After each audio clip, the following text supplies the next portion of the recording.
I've been talking a lot about avoidant attachment, and I usually talk about what it looks like when it shows up in men because I'm a man and it showed up for me in my relationship.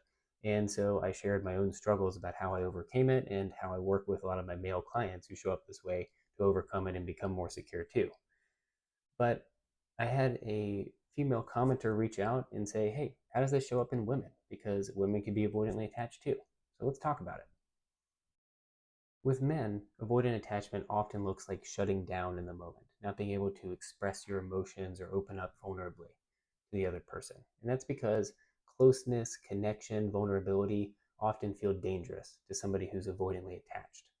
So for men, that often looks like, because we're not used to expressing our emotions or encouraged to as young people, it looks like shutting down, withdrawing inward, and there's a lot of self-shame and self-worth that goes along with that. With women, this can show up a little bit differently. They might be very independent, smart, funny, charming, but not deeply vulnerable. They may seem like they share a lot, but it's pseudo vulnerability because they might have a whole repertoire of stories that they've developed over the years that they know they can share when encouraged to be vulnerable, but they're not sharing what's really going on for them now, here, in the moment, something that might really get down to the depth of their own experience.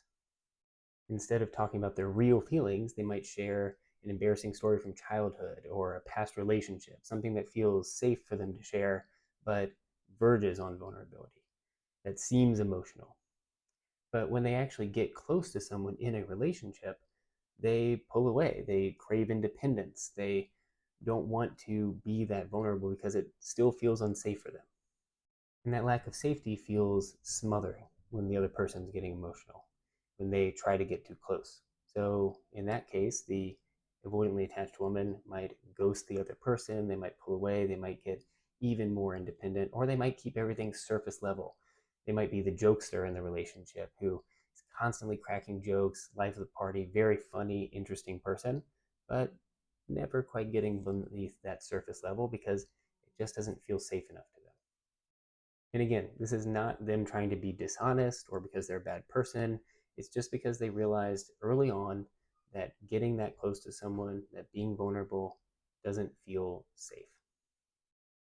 If this sounds like you and this video was helpful to you, then leave a comment down below. And I can make more videos about how to work on healing that kind of avoidant attachment over time. Thanks.